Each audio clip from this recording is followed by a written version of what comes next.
Chacun a sa place. Oh, le frère de ton père n'est pas ton père. La sœur de ta mère n'est pas ta mère. Tu ne savais pas. C'est aujourd'hui que tu l'apprends. C'est évident. C'est un fait, c'est une réalité. Voilà pourquoi le mot oncle et tante existe pour désigner le frère, la sœur de tes parents. Voilà pourquoi nous avons autant de méchanceté dans nos familles, de sorcellerie, surtout en Afrique. Oui. Donc je m'adresse à toi aujourd'hui, toi neveu, toi nièce. Et je m'adresse aussi à tes parents. Je ne m'adresse pas ici aux neveux et aux nièces orphelins. Non. À vous là qui avez vos parents.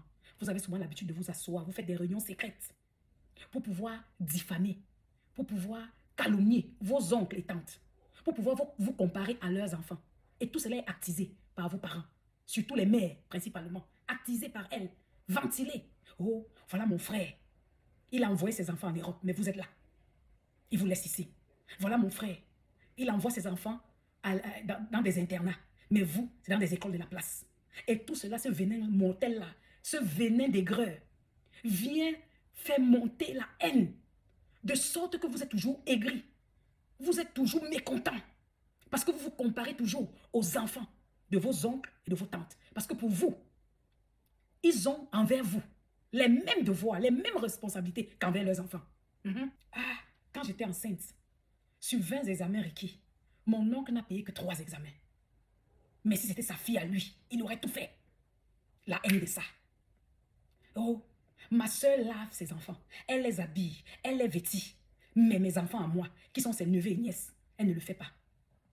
Tes mains sont liées, tes mains sont ligotées. Pourquoi ne le fais-tu pas pour tes enfants à toi? L'eau est gratuite. Tu ne le fais pas, mais tu as de la haine quand tu vois ta soeur le faire pour ses enfants. Mon frère fait voyager ses enfants dans le monde. Mes enfants sont là, ils rôdent. Où est le problème? Fais voyager les tiens. Et si tu n'as pas les moyens pour le faire, fais-le savoir à tes enfants.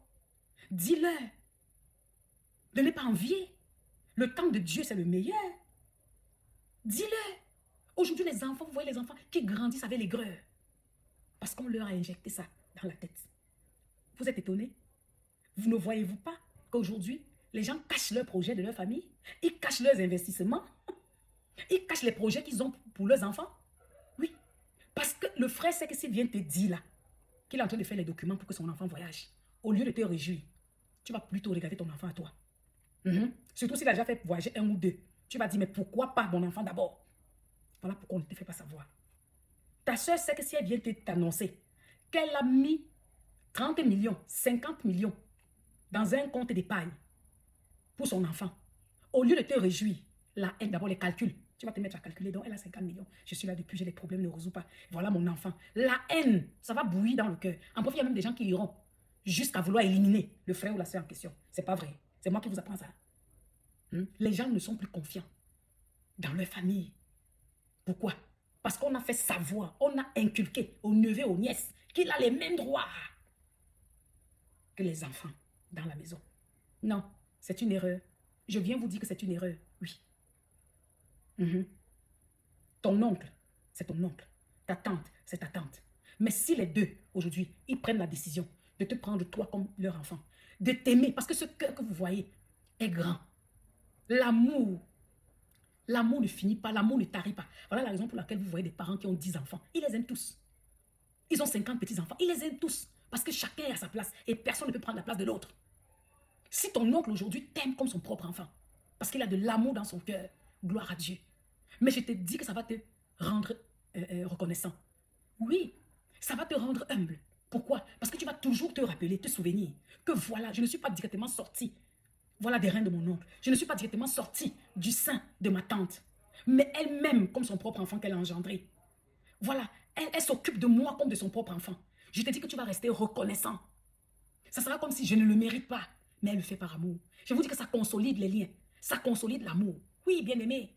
Sinon, allez demander, posez la question à tous ces oncles et tantes. À qui on a dit que voilà, ton neveu, c'est ton enfant. Tu dois porter les mêmes responsabilités que son père ou sa mère. Posez-leur la question, quand le neveu ou la nièce, quand ceux-ci ont grandi, ils ont eu un statut, ils ont eu la stabilité, ils ont percé dans la vie. Bien aimé, beaucoup de ces oncles-là et tantes sont aujourd'hui traités de sorciers, de vampires. On ne leur adresse plus la parole. Posez-leur la question. Ces neveux-là ne les connaissent plus. Ils ne citent que leurs défauts, leurs manquements. Il y a des oncles-là qui ont eu à payer les études de neveux et nièces à l'université pendant des années. Ces nièces-là, plus le coup de fil. Parfois, c'est quand ils sont majeurs, ils sont grands, que la mère surgit et dit, c'est ce ventre-ci qui les a portés. C'est moi la mère. Personne ne peut passer voir mon enfant. Personne ne peut lui adresser la parole. C'est d'abord moi qui dois donner le feu vert. Oui, posez la question. Je ne vous apprends rien. Vous allez voir les mamans là se lever. L'argent de l'enfant appartient à la mère. Mais quand l'enfant était petit, les problèmes de l'enfant appartenaient à la famille. Là, on disait que l'oncle et le père, la tante et la mère. Arrêtons de nous tromper. Chacun à sa place. Je vous dis, ça va pousser les gens à être reconnaissants, à être humbles. Et je m'adresse aussi à vous, oncle. Le fils de ta soeur n'est pas ton fils. La fille de ton frère n'est pas ta fille. Tu ne savais pas. Voilà pourquoi le mot neveu et nièce existe. Oui. Je m'adresse à vous, là, vous, les oncles et les tantes. Vous voulez que vos neveux et nièces portent sur eux votre charge, votre responsabilité. Alors que parfois, vous-même, vous épargnez vos enfants.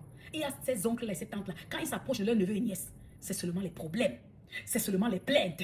C'est seulement les critiques. Donne-moi ci, donne-moi ça. Les problèmes chaque jour. Et ils sont toujours fâchés. On les connaît. Quand ils s'approchent de leurs neveux et nièces, en bref, c'est pour les vider, quoi. C'est pour les aspirer pendant qu'ils protègent leurs enfants. Quand ils sont à côté de leurs neveux et nièces, ils sont toujours malades.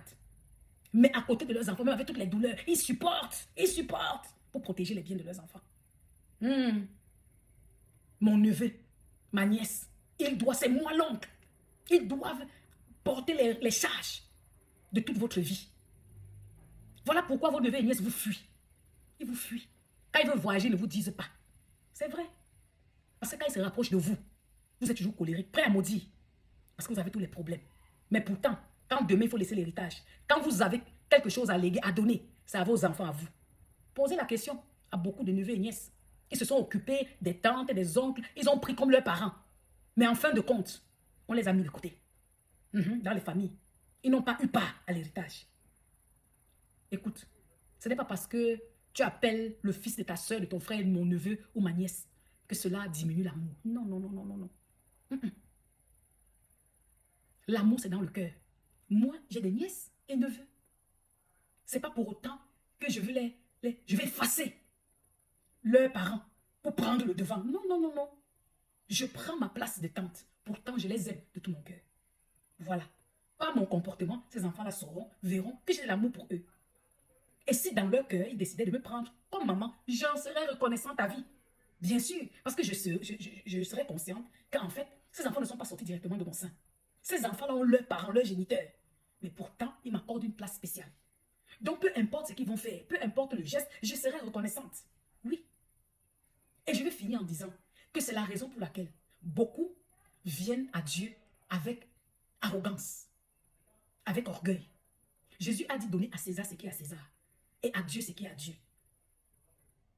C'est-à-dire chacun à sa place. À tout seigneur, tout honneur. Dieu a sa place, l'homme a sa place. On ne vient pas devant Dieu comme si on l'obligeait, comme c'était par force, comme c'était par puissance. Non, mais c'est par son esprit. Et si on est conscient qu'on ne mérite rien, notre posture va changer devant Dieu. On sera reconnaissant de tout ce qui sortira de sa main sainte, de sa main généreuse. Voilà pourquoi on voit des chrétiens qui ne disent jamais merci. Jamais. Qui ne voient que ce que Dieu n'a pas fait dans leur vie. Mais ils sont incapables d'apprécier ce que Dieu a déjà fait. Comme si Dieu était obligé de le faire. Comme si sans nous, Dieu n'allait pas être Dieu. Je viens te dire que si tu commences à être reconnaissante, déjà envers Dieu, tu dis, je suis une pécheresse, un pécheur, je ne mérite rien. C'est par pure grâce que j'ai ce que j'ai, que Dieu m'a positionné. La Bible dit que qu'est-ce que tu as que tu n'as pas reçu. Et si tu sais que tu as reçu, pourquoi t'en vanter? Si tu es conscient de cela, je te dis que même envers ton prochain, même envers l'autre, ton caractère, ton comportement va changer. Tu apprécieras. Tu sauras que voici mon neveu, voici ma nièce, mais qui a décidé de me prendre comme parent, comme père, comme mère. Tu sauras que voici mon oncle, voici ma tante, qui a décidé de partager ce qui était réservé à ses enfants avec moi. Et tu seras reconnaissant. Et tu vas les apprécier, peu importe le degré de l'aide, peu importe le niveau de l'assistance, peu importe ce qu'ils te donneront. Et je vous dis qu'il y aura la paix dans la famille. Il y aura l'unité. Il y aura la joie dans beaucoup de familles. Soyez bénis abondamment.